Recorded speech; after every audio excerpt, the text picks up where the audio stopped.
Filosofía, Arte y Tecnología, episodio 25. Hola, me alegra que estés aquí, en el episodio número 25 de Filosofía, Arte y Tecnología. Yo soy Eliquia y el día de hoy nos acompaña Blanca Alonso para platicarnos acerca de la videoexperimentación y presentarnos al festival Neos Fest. En el episodio pasado nos acompañó Aida Bautista para hablarnos acerca del documental y de su trabajo como investigadora iconográfica, el cual se desarrolla a partir de material de archivo, fotografías, videos o sonidos que pertenecen a esa época pasada e imágenes actuales de los lugares en los que sucedieron esos hechos, además de testimonios de personas, son el material que ayudan a articular los documentales, que están encaminados a mostrar algún aspecto de la realidad. La reproductibilidad tecnológica ha tenido una gran evolución a través del tiempo y la posibilidad de registrar imágenes a través del film evolucionó. Entre sus diversas formas tenemos la grabación videográfica, que brindó la posibilidad de registrar, almacenar y reproducir información audiovisual a partir de 1956. Esta tecnología amplió las posibilidades también de la televisión, ya que solo se transmitía en vivo. Esta grabación videográfica suscitó la posibilidad de crear videos independientes, sin tanta producción, ya que Sony en 1965 comercializó la primera grabadora de video portátil, Portapac. En ese mismo año, Andy Warhol recibe como regalo una grabadora de cinta de exploración helicoidal Norelco y presenta las primeras cintas de video el 29 de septiembre durante una fiesta en Nueva York. De igual forma, el artista coreano Man Jung-paik adquiere en el mismo año una de las primeras Portapac. Man Jung ha sido reconocido internacionalmente como el padre del videoarte. Creó un gran cuerpo de trabajo que incluye esculturas de video, instalaciones, performance, video y programas de televisión, dando inicio al arte relacionado con medios electrónicos y al cine expandido. Tiene una presencia e influencia global y un arte innovador, así como ideas visionarias que siguen inspirando a nuevas generaciones de artistas. En 1969, los artistas catalanes Joan y Oriol Duran Manet comenzaron a experimentar con el sistema de video de circuito cerrado. Al año siguiente, se presentó en Nueva York el primer libro referente al tema de videoarte, Expanded Cinema de Guy John Moudon. Para 1977, el Centro Georges Pompidou de París instaló una sección de fotografía, filme y video y adquiere cerca de 50 videos artísticos. En 1988, Sony produce la primera cámara de video al alcance de todo el público. Este hecho, aunado al paulatino reconocimiento del video como soporte artístico, amplió su práctica y se extendió a las diversas latitudes del mundo. Y el día de hoy nos acompaña Blanca Alonso para platicarnos más acerca de las posibilidades creativas del videoarte y de la experimentación. Hola Blanca, bienvenida. ¿Te gustaría presentarte? Hola Mari, muchas gracias por la invitación. Yo soy Blanca Alonso, estudié arte, pero también me dedico a la investigación. Estudié la maestría en estética y el doctorado en comunicación con la especialidad en comunicación y crítica de la cultura. Y bueno, pues dentro de todo este panorama me interesa mucho lo audiovisual. Y en ese mundo también me dedico a la gestión cultural. Bueno, Mari sabe perfecto porque hemos organizado ya hace rato el Neos Fest, el Encuentro Internacional de Experimentación Audiovisual. Y bueno, pues esos son como mis principales intereses en torno a lo audiovisual. Bienvenida. Y justamente pues el motivo por el cual invitamos a Blanca para que participara en este episodio es para hablar un poco sobre el cine. Hemos hablado ya sobre los inicios del cine, hemos hablado que el cine, bueno, pues se ha ido conformando a través del tiempo a partir de un lenguaje particular que se retoma de la fotografía, que se ha conjuntado con otras áreas y disciplinas y que en función de la evolución de la tecnología, pues el cine también ha encontrado otras herramientas, otros medios para su producción. Y en este caso, bueno, pues sabemos que a partir de la incursión de cámaras portables, de cámaras digitales y de computadoras y programas, bueno, pues también las posibilidades creativas se han modificado a tal grado que, bueno, ya no se requiere toda esa infraestructura tan sofisticada o tan compleja del pasado, sino que se puede hacer cine desde otras ópticas y sobre todo lo que nos interesa es hacer ver que está presente la tónica de la videoexperimentación. Entonces, por eso quisiéramos pedirte, Blanca, que nos contaras un poco sobre qué entendemos por videoexperimentación. Fíjate que me gustaría comenzar pensando un poco, haciendo este ejercicio de reflexión respecto a que lo experimental puede entenderse también más bien como lo inherente al video, ¿no? O sea, finalmente yo creo que la cámara fotográfica, la cámara cinematográfica son un producto que viene de la experimentación, ¿no? Y que básicamente conjuga una serie de descubrimientos, ¿no? De tecnologías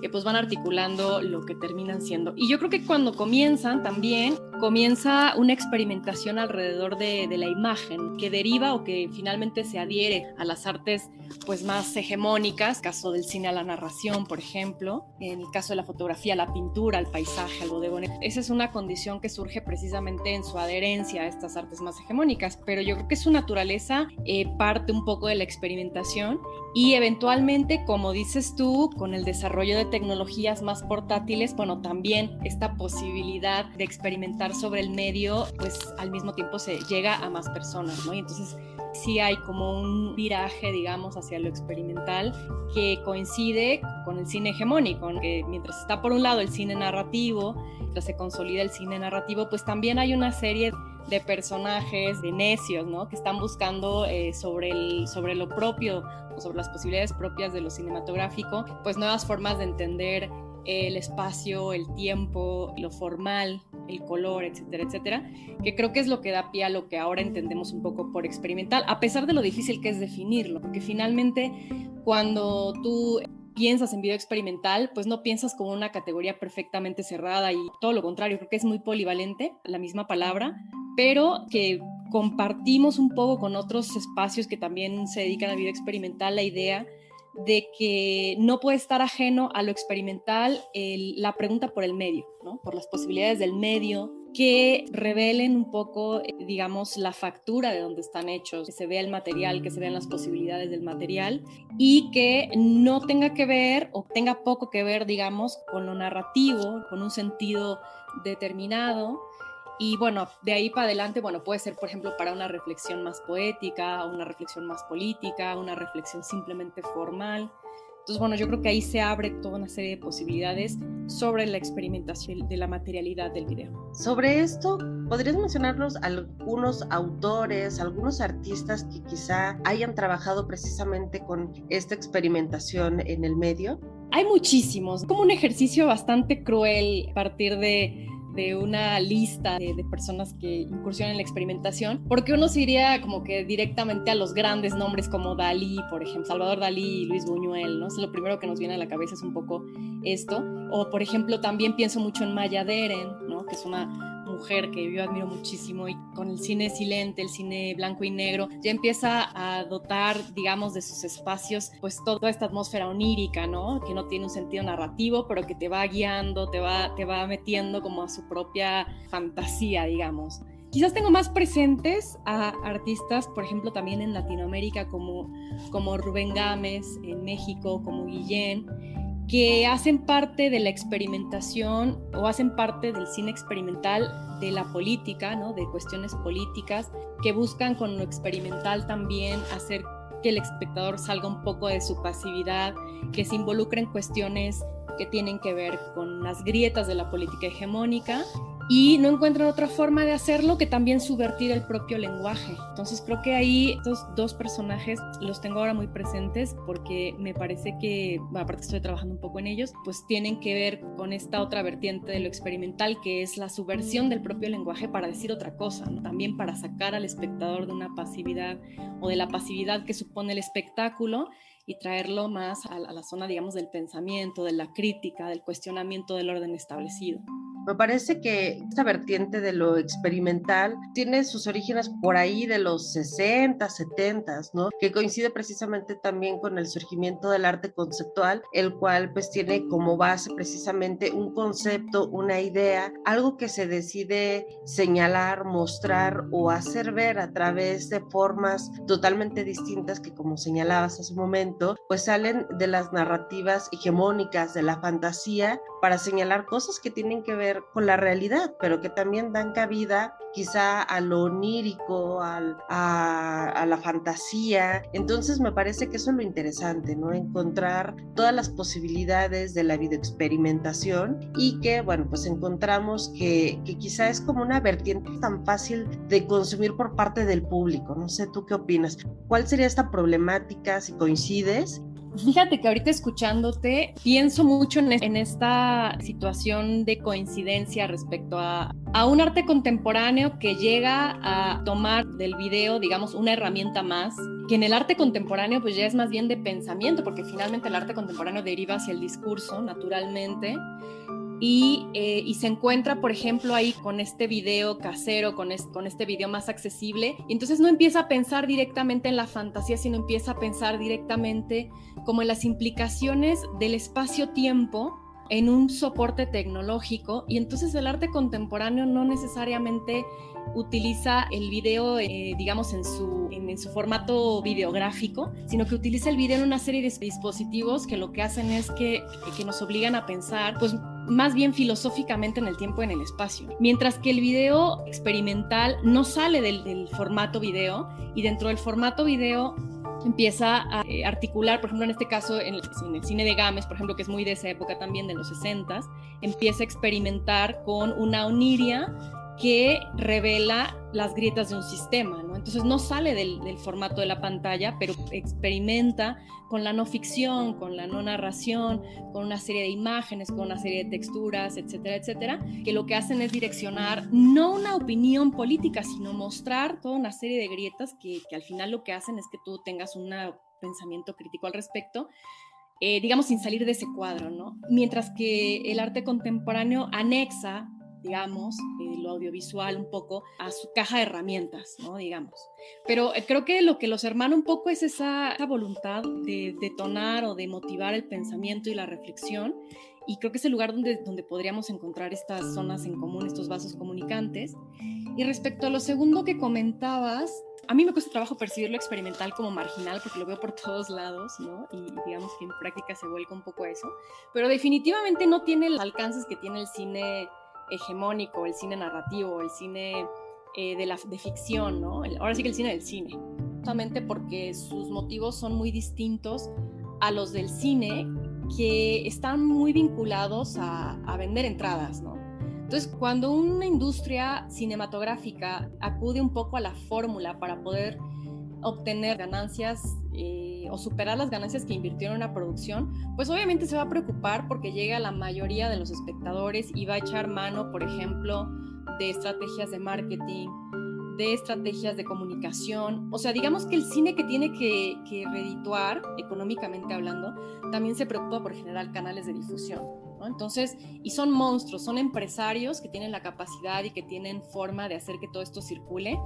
Y está bien, digo, es una realidad, digo, innegable que el cine de ficción, que el cine de entretenimiento, pues tiene un lugar, ¿no? En este imaginario social, cultural, colectivo. Pero también me parece que justamente no es que marginalice, sino que el cine experimental, desde mi perspectiva, por supuesto bastante debatible, no tiene esos alcances. ¿Qué pasa? Por un lado, no tiene esos alcances porque no tiene estas economías, digamos, para su difusión, para que impacte de la misma forma, pero al mismo tiempo eso genera todo un ecosistema de conexiones que generan otro tipo de comunidades, que no están necesariamente vinculadas entre sí a partir de una necesidad de entretenimiento, ¿no? Sino todo lo contrario. Por ejemplo, pienso mucho en el tipo de cine, en el cine liberación, que no es que fuera experimental, pero que al ser marginal en todo el sistema de lo cinematográfico de la industria, pues genera comunidades políticas en donde el cine se ve, se platica, se discute, se utiliza como herramienta de disenso, se proyecta en fábricas, en escuelas, etcétera, etcétera, ¿no?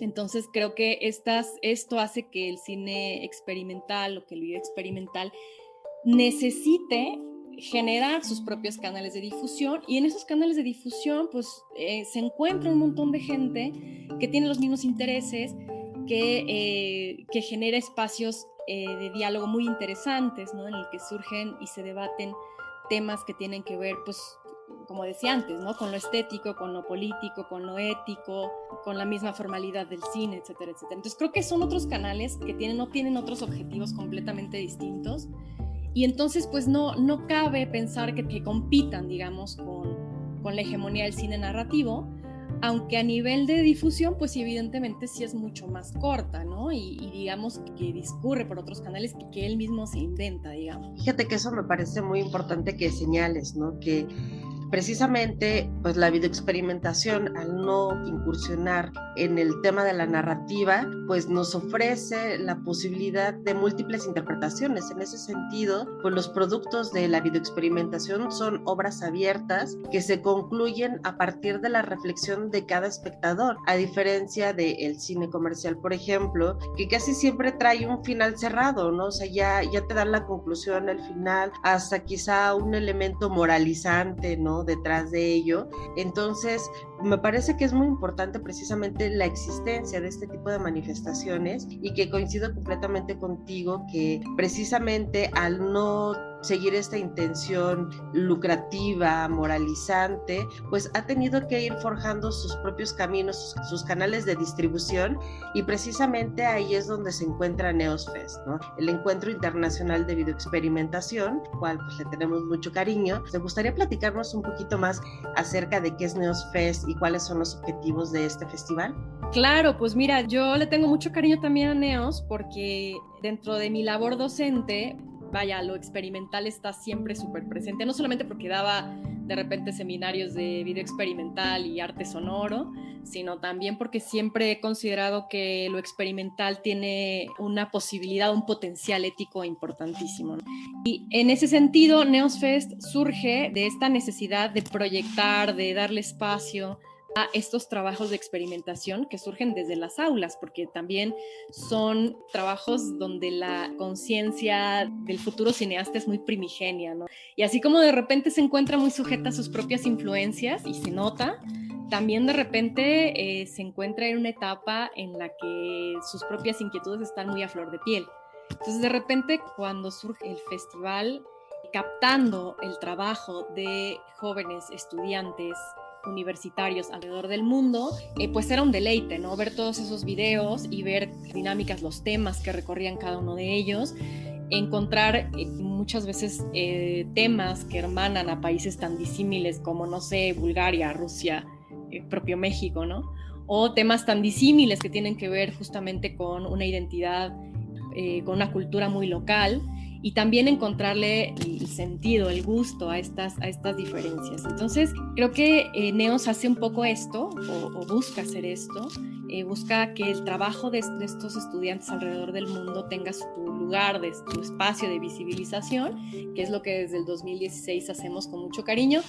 Y bueno, evidentemente también estamos conscientes de que el festival surge en Puebla, y de que por lo menos en nuestro entorno cultural, Puebla, pues había también una deficiencia en el tema de públicos, ¿no? Entonces también había que hacer una operación paralela, que era crear estos espacios de formación de públicos, y entonces dar charlas, y entonces dar talleres, y de repente muestras más profesionales, o sea, de gente más profesional, más reconocida en el ámbito, que diversificaran también a los públicos. Entonces yo creo que es un trabajo que trata de hacer las dos cosas. Por un lado, de mostrar todo este trabajo de estos estudiantes alrededor del mundo, y por otro lado, de formar públicos en torno a consumir estas manifestaciones más experimentales del video, ¿no? Entonces se suma a otros espacios que también están muy preocupados por difundir lo experimental en México, ¿no? Claro, ahora sí que despertar como la curiosidad, la inquietud, y precisamente este festival pues está dirigido a exhibir los trabajos de los estudiantes, y cada año se presenta una convocatoria, ¿no es así? Efectivamente, cada año se presenta, y de hecho ahora mismo está abierta, entonces los invitamos a los que estén escuchando tu podcast a que si conocen, si son creadores universitarios o tienen menos de 2 años que salieron de la universidad y han creado video de manera experimental un poco, o si conocen a alguien que lo haga, pues los invitamos a darse una vuelta por nuestro sitio en Film Freeway, que ya está abierto para que se inscriban, permanecerá abierto hasta mediados de agosto, filmfreeway.com/neosfest. Y bueno, ya en su momento estaremos publicando los eventos también de este año, que este año en particular vamos a tener una edición en Monterrey, en el Colegio Adolfo Prieto, que es uno de los espacios de Conarte dentro del Parque Fundidora. Entonces, bueno, este año nos vamos para allá, pero el festival sigue siendo internacional y también vamos a seguir buscando que existan algunos eventos que se puedan transmitir vía remota. ¿Qué características deberían de tener estos trabajos que pueden participar en esta convocatoria? Claro, como hace rato platicábamos, a partir de lo difícil que es definir lo experimental, nosotros nos quedamos con una base que nos parece una especie de común múltiplo, ¿no? Que básicamente es que sean trabajos que desplacen un poco lo narrativo, ¿no? En función de la experimentación visual, que hagan patente las herramientas, que hagan patente los recursos del video, del despliegue de su trabajo.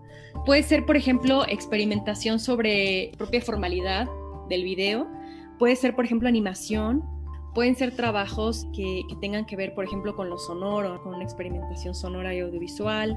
Yo creo que lo que más nos fijamos es que no sea narrativo, que no caiga en el cortometraje, porque son videos cortos, eso también no sé si ya lo dije o no, pero si no lo comento ahora. Son videos cortos, por ejemplo, tenemos la categoría de cortometraje experimental a secas, que básicamente no debe ser narrativo, de animación experimental, donde se ve que existan técnicas de animación propiamente, y documental experimental, que es una categoría muy linda porque aquí no se busca que el documental direccione alguna investigación en particular, sino que puede ser, por ejemplo, un documental respecto a un punto de vista muy subjetivo sobre cualquier tema. Entonces, por ejemplo, hemos recibido aquí ejercicios muy bonitos de material apropiado, de metraje apropiado, de metraje encontrado, que de una forma bastante heterodoxa se apropian los creadores, dan una especie de opinión, digamos, muy subjetiva a partir de algún tema, ¿no? Con un material encontrado, con un material reciclado de video, ¿no? Entonces, bueno, las posibilidades son infinitas, simplemente que no sean, digamos, las formas más hegemónicas de narración del cine de ficción. Muy bien. Bueno, pues ¿te gustaría cerrar con alguna reflexión?